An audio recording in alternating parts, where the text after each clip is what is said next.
Across 5 Aprils by Irene Hunt. This is chapter 1 with some review and a quiz. Hi everybody. I'm going to be reading chapter 1 of Across 5 Aprils. Ellen Crichton and her 9-year-old son Jethro were planting potatoes in the half-acre just south of their cabin that morning in mid-April 1861.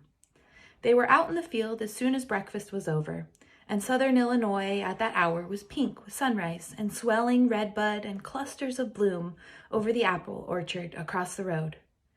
Jethro walked on the warm clods of plowed earth and felt them crumble beneath his feet as he helped his mother carry the tub of potato cuttings they had prepared the night before.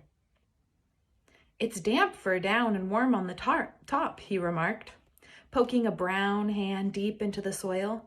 "Once we get these planted and a soft rain comes, we'll have a crop to make people up north call us Egypt for sure." He filled a burlap pouch with the potato cuttings and hoisted it expertly to his thin shoulder, where a batch of new freckles was just beginning to appear. The world seemed a good place to him that morning, and he felt ready to stride down the length of the field with a firm step and a joke on his lips. "Do you reckon we'll be through by the time ham and cornbread is ready for dinner, Miss Crichton?" he asked, grinning. He called her Miss Crichton sometimes, as his older brothers did when they teased her. It was just a step from the too bold joke of addressing her by her given name. His mother smiled back at him, acknowledging his mood, but she shook her head at his words. "Your hopes is making a fool of your reason, Jeth. We're lucky if these taters is bedded by noon tomorrow." She made short, quick cuts with her hoe in the mellow soil and waited until Jethro placed a cutting, eye upward, in the spot hollowed out for it, after which she raked a covering of soil over it and moved down the long furrow. She was a small, spare woman with large, dark eyes and skin as brown as dried leather. She had been a pretty girl back in the 1830s when she married Matthew Crichton, but prettiness was short-lived among country women of her time. She didn't think about it anymore, except now and then when Jenny's 14-year-old radiance was especially compelling.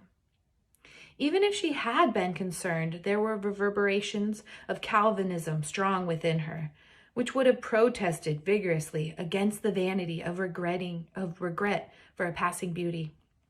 She had borne 12 children, 4 of whom were dead.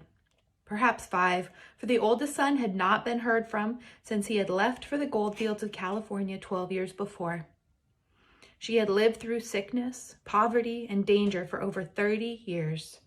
The sight of a pretty face might bring a tired smile to her lips, but it was a thing of little value in Ellen's world.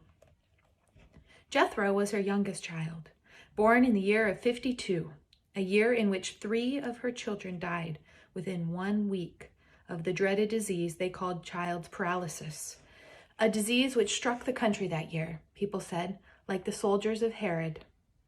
Ellen knew that she favored her youngest son, that she overlooked shortcomings in Jethro for which her older children had been punished. It was a weakness of her advancing years, she supposed. But this was the son who had been spared that summer when children all around were dying of the agonizing sickness. It looked as if, somehow, destiny had marked him. One didn't talk about such things. The world, she knew, was impatient with women who value their own children too highly. Ellen kept her silence, but she saw signs of special talents in Jethro, and she watched over him with special tenderness. They worked together for an hour or more without speaking. Ellen was grave and absorbed in the anxious thoughts of that spring. Jethro was accustomed to adapting himself to the behaviors and moods of other people, and he found enough in the world about him to occupy his interest as he worked. A south breeze brought the scent of lilacs and sweet fennel to his nostrils and set all the frosty green leaves of a silver poplar tree to trembling. There was a column of wood smoke feathering up from the kitchen chimney, a sign that Jenny was already making preparations for a hearty noon meal. From the neighboring fields across the creek, he could hear the shouted commands to the plow horses as Matthew Creighton and his 2 older sons got on with the spring plowing. It was a fine morning. Many people around him were troubled, he knew, but that was a part of the adult world which he accepted as a matter of course. Adults were usually troubled. There were chinch bugs and grasshoppers, months of drought, elections, slavery, secession, talk of war. The adult world of trouble, though, was not real enough to dim the goodness of an April morning. At about 7 o'clock, a team and wagon pulled out of the barn lot, stopping for a minute before turning into the road while the driver spoke to a girl who came running out of the kitchen door. Jethro chuckled. Shad's leaving for Newton now, I guess. Jenny has to say goodbye, like as if he was going to the North Pole. He watched the wagon from the corner of his eye as he worked, and when the team started coming down the road toward the potato patch, he put the heavy bag of cuttings aside and raced across the field to the roadside. His mother laid down her hoe and followed slowly, picking her way over the mounds of plowed earth that Jethro's feet seemed to barely touch. The young schoolmaster stopped the team and climbed down from the wagon to stand at the fence row, waiting for Jethro and Ellen to come up from midfield. He was a tall, powerfully built youth of 20, with a firm mouth and grave, dark eyes that gave him the appearance of an older man. He had come out from Pennsylvania 3 years earlier to study at McKinley College, where an uncle was a professor of natural philosophy, a subject that later generations would call physics. Faced with insufficient funds to carry on his studies at the end of his first year, young Yale had turned to the country schools as a stepping stone toward further work in college, and a series of circumstances had led him to the school for which Matthew Creighton served as director. Here he had stayed, not just 1 year, as originally planned, but 2, and now in 1861 he had hired himself out as a farmhand to Matt for the summer, and contracted to teach still a 3rd term that fall. He had been stricken with typhoid fever during his first year of teaching, and Ellen Creighton had patiently nursed him back to health with the skills she had learned over the years. There was a strong tie of affection between the two of them. Ellen counted Shadrach as a part of her family and looked after him as she did her own, and Shadrach Yale, in turn, showed a thoughtful courtesy for her that few women of the prairies received from their own sons.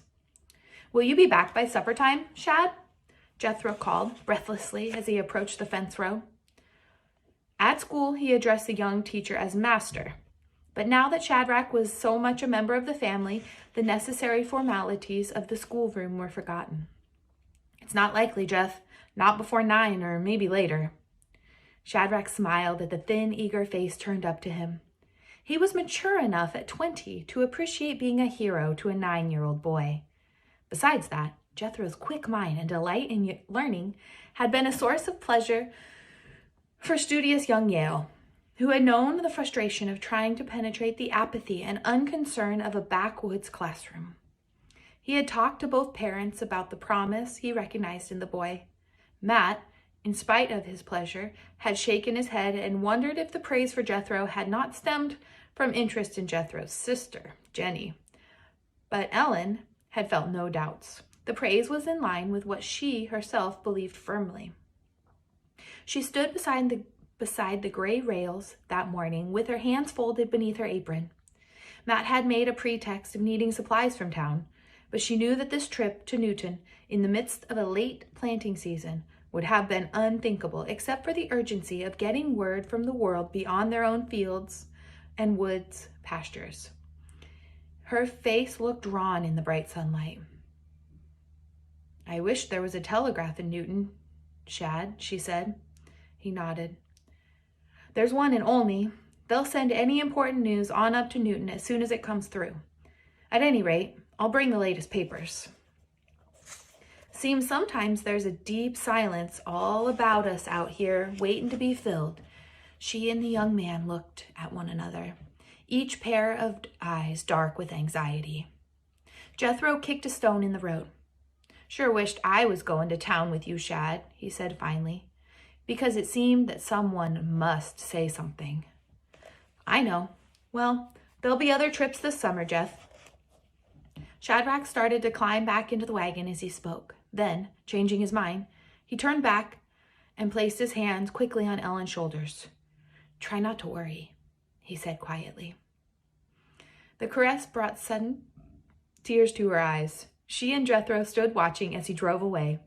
When the wagon disappeared in a clump of trees at a bend in the road, Ellen turned back to her work slowly, as if overwhelmed by a deep weariness. "The Lord knows what news he'll bring back," she said. "There may be war in the land at this minute for all we know." Jethro was depressed by her somber mood, but not by the imminence of war. He had listened to his brother Tom and their cousin Eb, the two younger of the grown boys in the household, and their excitement had found its way into his blood. Dread of war was a womanly weakness, he had discovered, evidenced by his mother's melancholy and the tears of Jenny and his brother's John's wife, Nancy. "I heard some of the big fellers talking the other night, and they said the war, even if it comes, will be no more than a breakfast spell. They said that soldiers up here can take the South by the britches and make it holler enough, quicker than it takes coffee to cool off for swallowing." Jethro spoke hurriedly, almost sure that the words would anger his mother, and vaguely realizing that he wanted to anger her a little for spoiling the brightness of the morning by her obvious sadness. She had a way of closing her eyes briefly when exasperated, as if to reject for at least a second the existence of a folly that she was bound to recognize later. Her hoe jabbed deeper and more sharply into the brown earth at her feet. "They're foolish young'uns, and they're talking without a spark of reason to guide their words," she said angrily. "It ain't that I don't love 'em, big talk or not," she added, "but I am fearful of the day when they face their comeuppance. I'm fearful of the time when they'll have no boys left but you and the 3 little ones up on Walnut Hill." Jethro squirmed inwardly. If there were going to be tears and talk of the children who had died the summer he was born, he wanted to escape. And since one didn't easily escape from his mother in the midst of planting a half-acre of potatoes, he searched hurriedly for a way to turn the conversation. "Did I ever tell you, Ma, of an old feller that give all the people of the earth their comeuppance?" he asked brightly, knowing that she was always proud to hear of the things he'd learned from Shadrach at school. "I reckon you didn't, Jeff. Not that I'm able to recollect." Jethro straightened his shoulders a little under the weight upon them. "Well, ma'am, there was a long time when people allowed that the earth was the big kingpin amongst all the stars and things. They thought that the moon and sun and all the stars went round the earth and maybe kind of tipped their hats as they went by. Shad says that most everybody went on believing that for years, till finally there come along this man I'm telling you about. He was head and shoulders smarter than the run-of-the-mill. And after he'd watched the sun and moon and stars for a long time, he sat down and he done some figuring. Well, when he got through figuring, he showed it to some other fellers, and there it was, plain as anything. The earth wasn't the big kingpin at all. He allowed it was just a little old star chasing around the sun with a pack of others, some of them a lot bigger than us. Shad says that some folks took that news real hard. It kind of let the wind out of their sails all of a sudden." "That ain't in the scriptures, is it, Jeff?" "I don't reckon so, but it's in one of the books Shad brought out from Philadelphia." His mother looked thoughtful. "The Lord God created the earth and all upon it, Jeff. I don't like to hear that his work weren't of the best." "But don't you see, Ma? He created the sun and moon and stars too. Some a little bigger, others maybe a little purtier. Seems like people on earth believe we had the best diggins just because we wanted to believe that, because it made us feel important." "You ain't watching to keep the tater eyes facing up, Jeff," Ellen said quietly, poking with the tip of her hoe. He stooped and turned to cutting over. "Guess I kind of got carried away with my own noise," he said, flushing. Her eyes lighted a little. "Well, you done me a favor, telling me things I ain't never learned and giving me something to ponder over. It amazes me, Jeff. It does for a fact the way you can recollect all the things Shad tells you and how you can put them from his way of talking into mine." She hoed in silence for a minute, then paid him the great compliment of going back to his story. "Did you tell me what the old feller's name was? The one that done all the figuring?" "His name was Copernicus. I can even spell it for you if you're a mind. Shad made me learn how to say it and spell it too." "Sounds like a furriner." Jethro nodded. "I allow," he agreed. Ellen sighed. "Seems like furriners is allus stirring up something. Well, the pot can't call the kettle black. Look what they're stirring up amongst themselves." She was back to the problems of the times, and Jethro knew that he could not tempt her away from them. For months he had moved along the edge of the furor that raged among the adults of his family, of the neighborhood, and even the church. He knew there had been fights in the neighborhood, anger and triumph over the election of President Lincoln in the fall of '60. But he supposed, if he thought of it at all, that this was the natural behavior of people interested in a vague thing called politics. He had heard talk of tariffs, of slave states and free ones, of a violent old man named John Brown, and during the past winter, of states seceding from the Union. But it had just been talk to him. And the only part of all that talk that held any interest for him was the conviction among all the men that war was sure to break out sooner or later. It hadn't broken out yet, however, and some men were swearing because the president had not declared war, while others were saying, "Just let old Abe fire on the South and watch Kentucky, Missouri, Tennessee, yes, and maybe Southern Illinois, tumble over on the Confederate side of the fence." He knew a little about wars. The Revolution, of course, the American Revolution, Shadrach had pointed out, and Jethro had been amazed that there was ever any other. He liked stories of war. There was a beautiful one described in one of Shad's books in which an ancient king watched ships fight in a place called Salamis Bay. There was another exciting story of a battle in which small, fast ships, with the lucky help of a violent storm, had played Old Ned with a proud and mighty navy. He wanted to tell his mother about that one. How if the battle had gone the other way, both Ellen and Jethro Creighton might well have been speaking Spanish as they planted their potatoes that April morning. She wouldn't have liked that, though. She was suspicious of people who spoke a different language. Well, one learned when to speak and when to keep one's tongue between his teeth. Jethro was not going to talk to his mother too much of either languages or wars, but he knew that, as far as the latter were concerned, he was one with young Tom and Eb when they hoped that war would come soon. War meant loud brass music and shining horses ridden by men wearing uniforms finer than any suit in the stores at Newton. It meant men riding like kings, looking neither to the right nor the left, while lesser men in perfect lines strode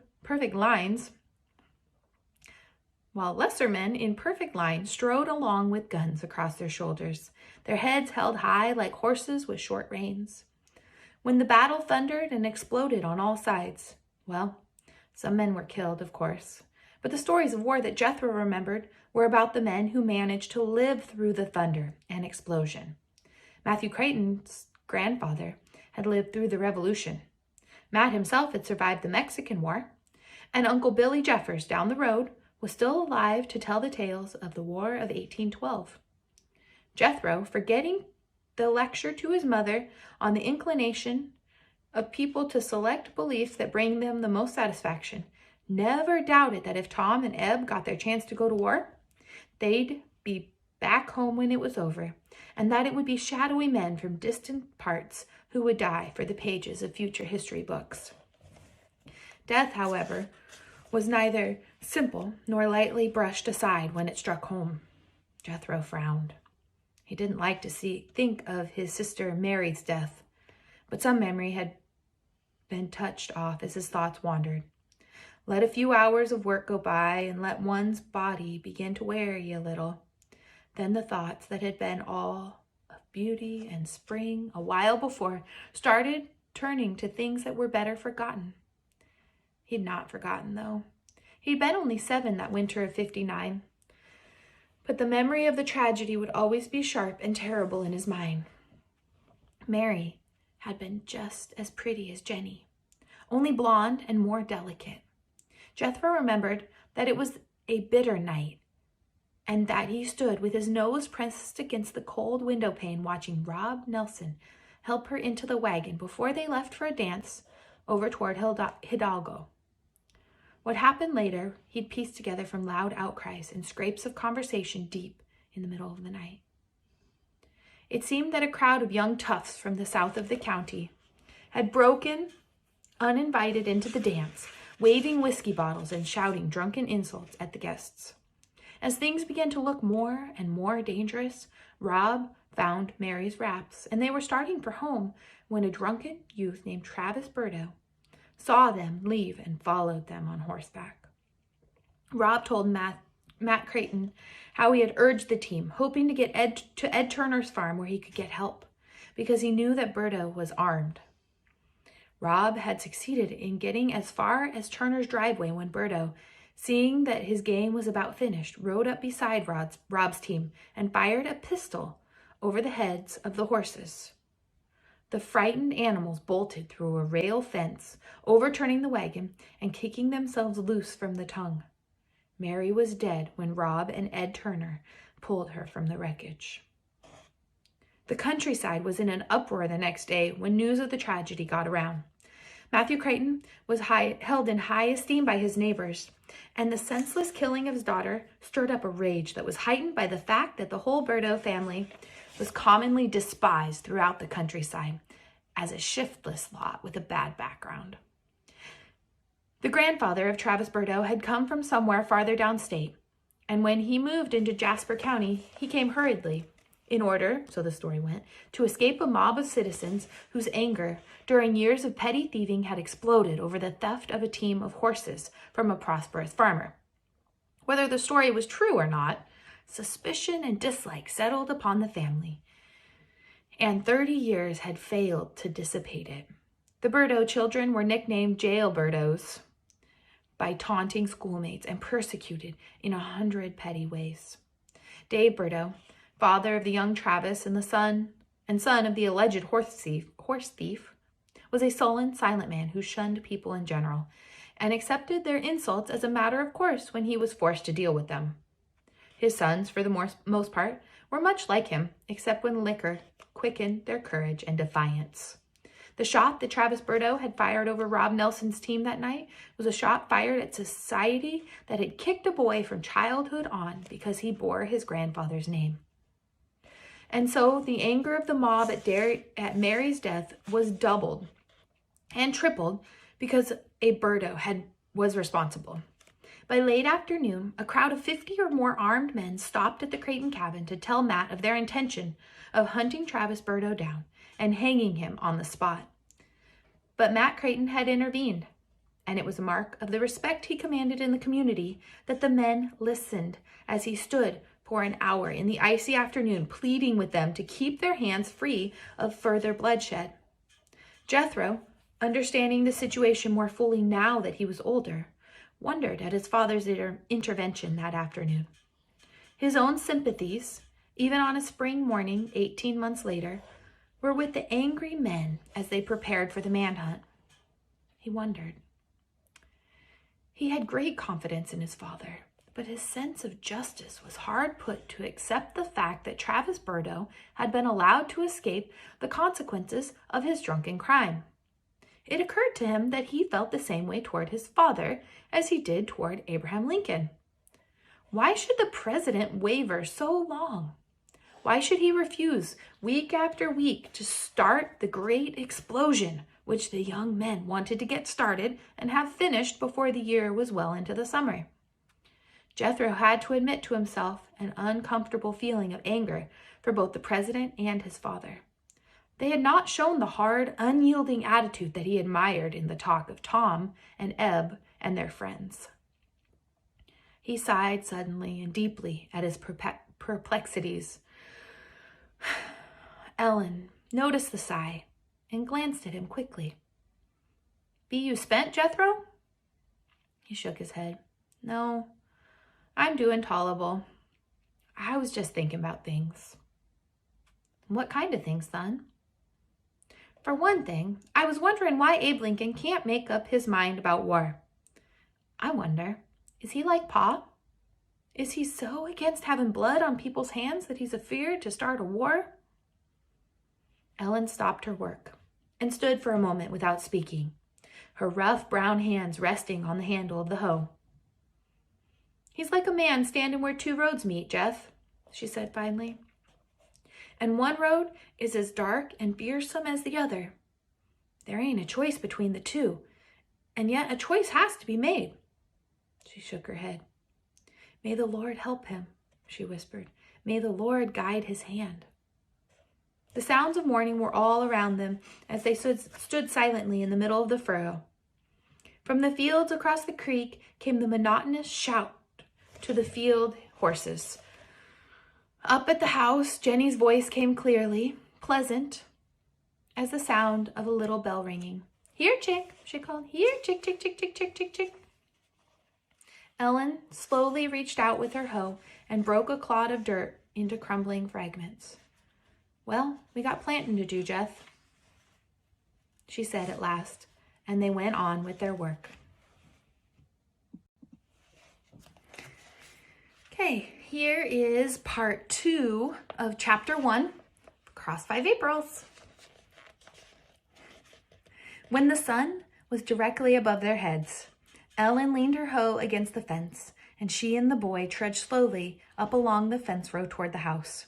Hunger pains twisted Jethro's insides, and he was tired, but the prospect of dinner and an hour of cool rest under the trees in the dooryard cheered him to the point where he could whistle a little and make lazy gestures of play with the shepherd dog that came bounding down the path to greet him. The cabin they had approached was small and squat, built of logs and entirely plain, a typical pioneer's cabin. Its basic ugliness was softened by a thick growth of vines clambering up over the walls and roof, and by a general air of neatness and pleasant dignity in the dooryard, the hedgerow of lilacs, and the prim green rows of vegetables in the garden. 2 rooms of the cabin faced west, both opening onto an uncovered porch where a half-dozen split-bottom chairs were ranged for comfort of those who wished to rest and get a breath of air after meals, or to sit in the coolness of a spring night and watch the shadows move in over the prairies. Behind these rooms, a kitchen extended the width of the house, with doors at either end opening onto the dooryard. Here, huge silver poplars towered above the cabin, their roots extending like giant claws, making the ground rough and robbing it of grass. A low picket fence, covered with a tangle of sweet honeysuckle, stretched along the front of the yard. Beyond this fence were the hitching posts in an area covered by sweet clover and an acrid-smelling little flower that Jethro knew as dog fennel. The road in front of the house ran due north through that line where the last glacier had melted in some distant age and left its final load of drift, a line that separated the rich black loam culture of northern Illinois from the poor, hard-packed clay culture to the south. Jethro regretted the melting of that glacier. If it could have hung on another 100 miles, life might have been very different for him and his family. But then it hadn't. And anyway, he loved the dog fennel and the silver poplars and the hedge of lilacs on the south that separated Jenny's well-drained kitchen garden from the dooryard. He doubted that there were such wooded hills or winding creeks in the corn belt of the north as one could find by the dozens in the clay lands, and he could not imagine contentment in any spot other than this one, which his father had chosen 30 years before. But it was a pity about the glacier. Only another 100 miles. Jenny had poured fresh water into a big basin so that her mother and Jethro could cool their faces and wash the dirt and grime from their hands. "Nancy and the little tykes are here," she called to Ellen. "We got a nice meal fixed for you."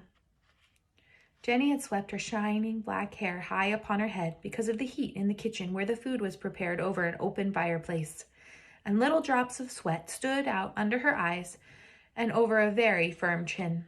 She grinned at Jethro and whacked him briskly on the seat as he came up to the kitchen well. "I've got a crock of lettuce for you, Jeth, though. I'm terrible wasteful in picking it too young, but I know how you've been dreaming green things as far back as last December. Nancy and I allowed maybe your body had need of spring eating." Green food. The hunger pains grew even sharper at her words. His body did indeed have a need of green food, if a continuous hunger for it meant that a need existed. He had felt many times during the long winter that he would have gladly exchanged all the pork in the smokehouse and all the gallons of sorghum, which he had helped to boil down, for one big crock of salad greens. He smiled at her, and Jenny understood his gratitude. It was as much as she expected. The Crichton males did not go into long speeches about such matters. John's wife looked up from her work and smiled shyly at Jethro and her mother-in-law when they entered the kitchen. "I invited myself up for the day, Miss Crichton," she said in her thin voice. The name Miss Crichton was not a joke when Nancy used it. There was a reserve about the thin, quiet girl John had brought back from Kansas 4 years before that kept her almost a stranger to her husband's family. She was amiable, but aloof to the friendly Crichtons, except for the occasional gesture of fondness for Jenny and for John's favorite brother, Bill. John defended his wife earnestly to his mother.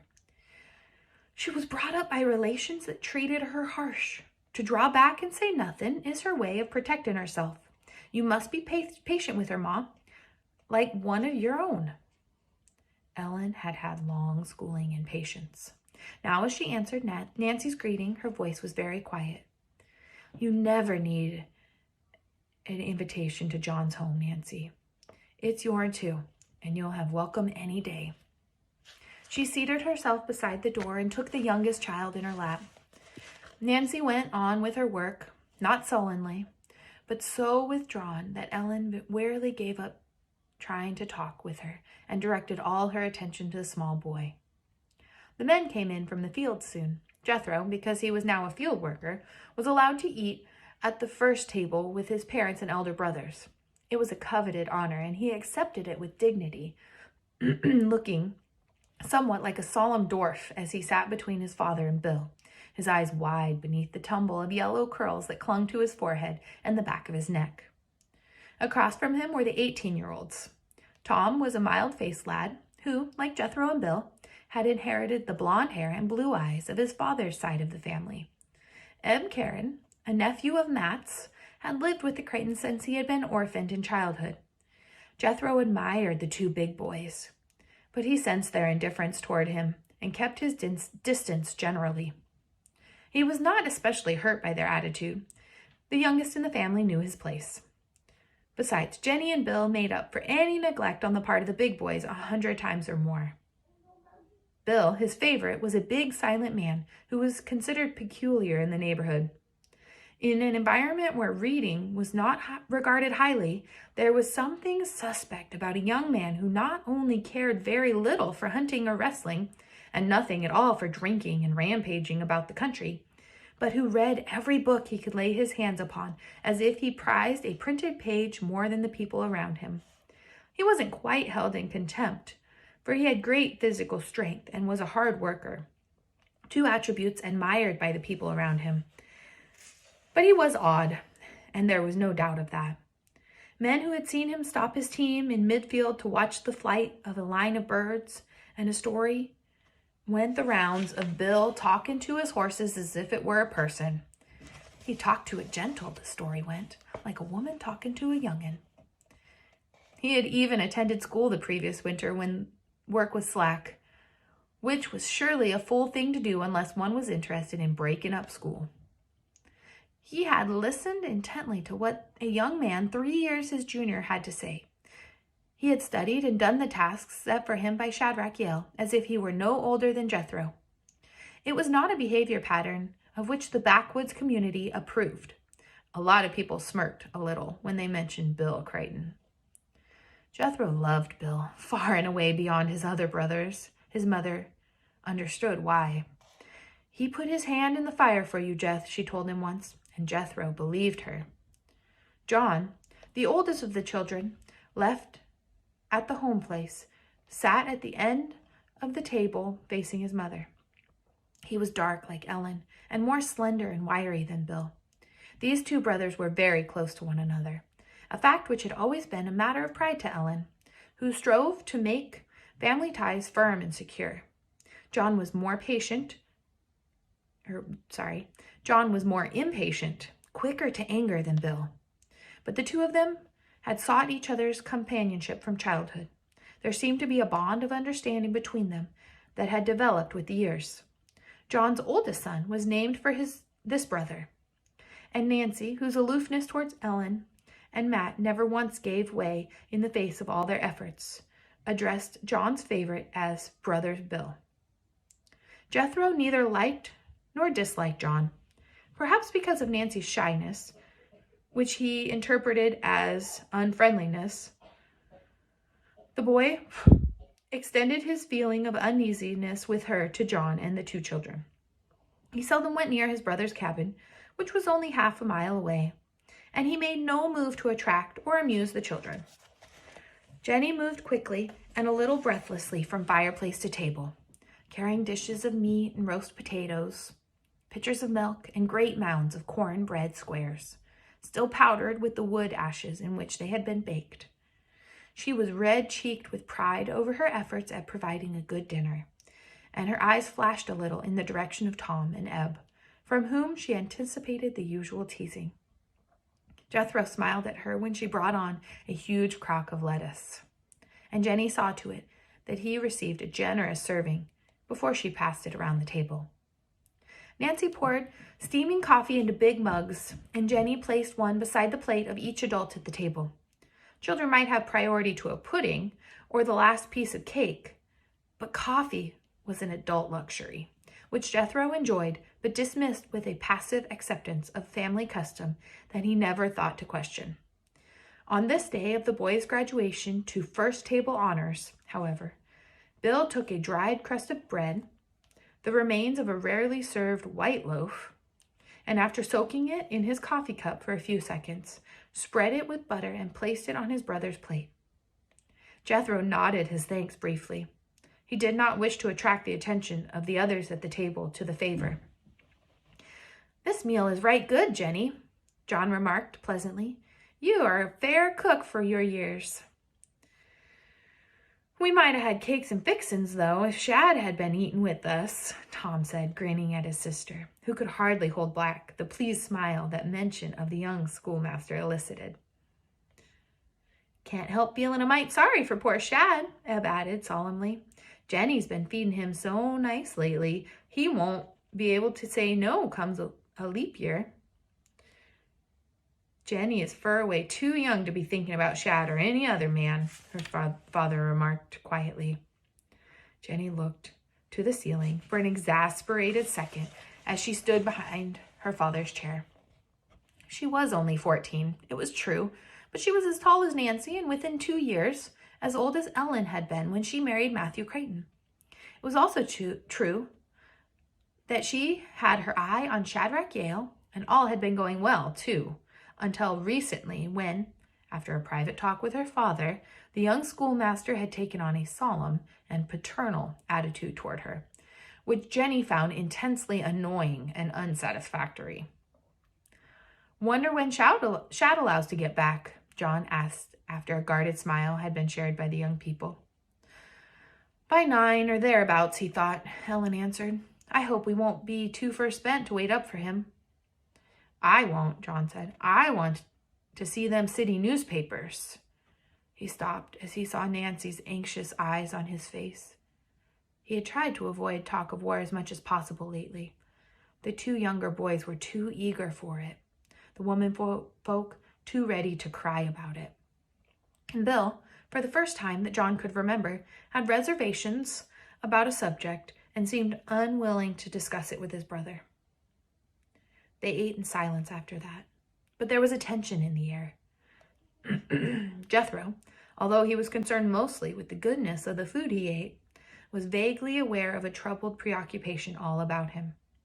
He and his mother went back to the fields after they had rested for an hour or so. The afternoon was hot, and the new freckles across Jethro's shoulders were nearly lost by mid-afternoon beneath the red burn that spread over them. Ellen untied her apron and folded it across the back of his neck. That helped a little until the thongs of the potato pouch rubbed a blister on the sun-burned skin, after which sweat and insects joined forces to torment him.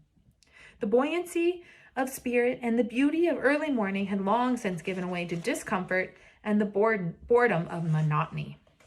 By sundown, both Ellen and Jethro dragged down the length of the field with weariness lining their faces and tugging at their bodies. "Seems like a lot of taters, Miss Creighton," Jethro said finally. He tried to smile, but the dark circles around his eyes were more convincing than a smile. At the end of the furrow, Ellen sat down on the grass near the rail fence and reached a hand out to the boy. "We'll set a minute, Jeff. Sun up to sundown is a long time for either boy or woman. The plantain won't suffer overmuch if we spell ourselves a little." He was grateful for the rest, and clasping his knees, he let his head fall forward, while comfort poured all through him with the relaxation of his body. He teased an ant that tried to run across the stick at his feet, blocking its way with the big toe of one foot and then the other, chuckling a little at his own mischief. Shadows were beginning to grow long among the trees on Walnut Hill, and down along the creek where dogwood branches stood out wider and more like ghostly clouds, with the background of misty purple thickening behind them. Jethro let the ant go on its way, and sat staring at the shadows with the lonely ache that beauty sometimes brought to him. He turned once to speak to his mother, but she sat silently, her large eyes closed as she rested her head against one of the gray rails. So he said nothing, glad to prolong their rest for as long as possible. They had sat so for 10 minutes or more when the sound of wheels far down the road attracted their attention. Ellen rose stiffly and leaned against the rails. Jethro stood beside her. "It's too early for Shad to be getting back from Newton," Ellen said, rubbing her eyes. "Can you make out whose team it is, Jeff?" "Not anybody from round here," he answered. "Sure is a fine, high-stepping team, though."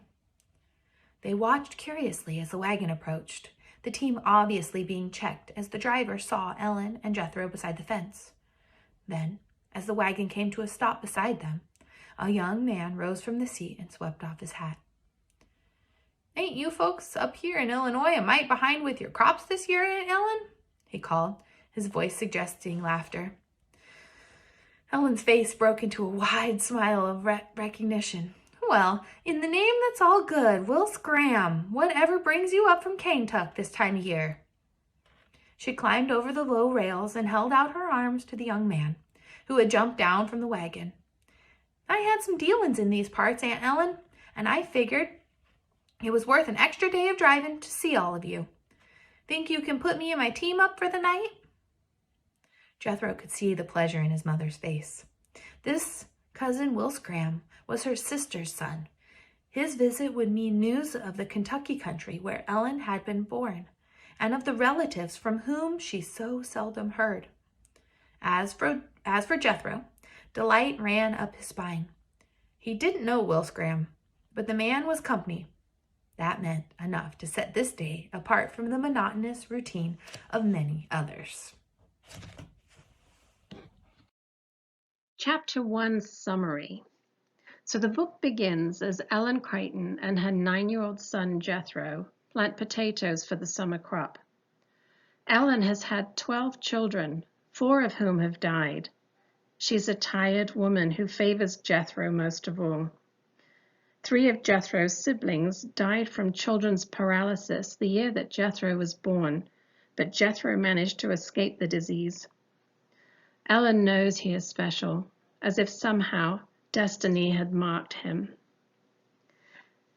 They break to say goodbye to Shadrach Yale, Jethro's teacher, who, upon not having enough money to continue her studies, began teaching at the school where Matt Creighton, Jethro's father, worked.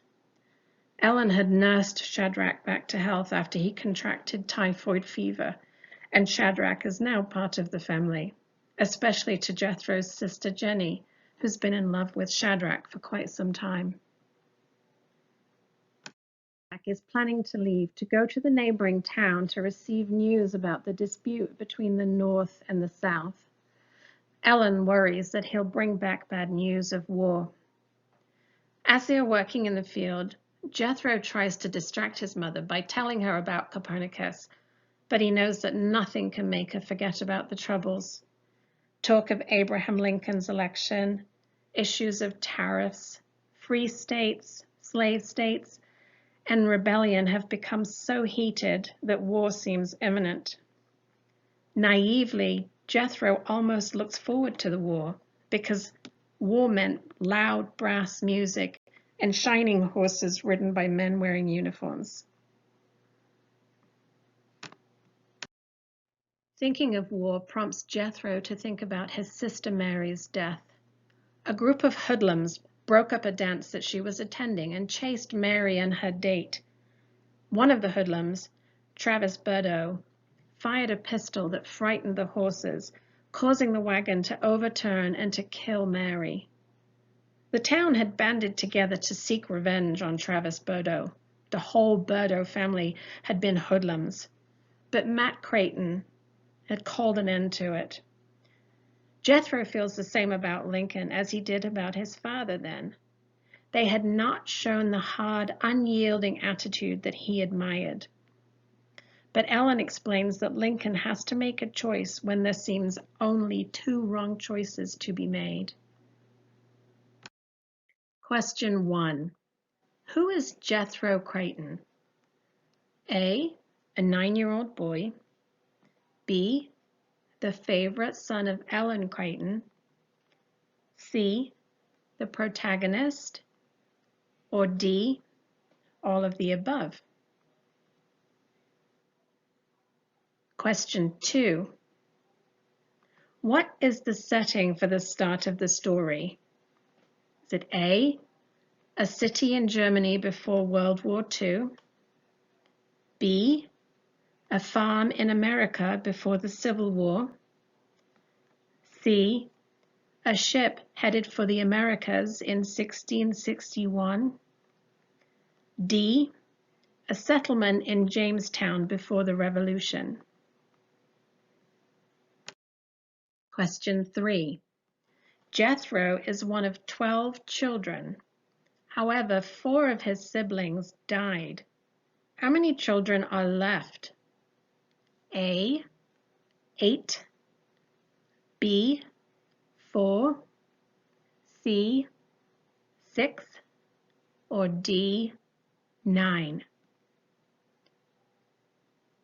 Question 4.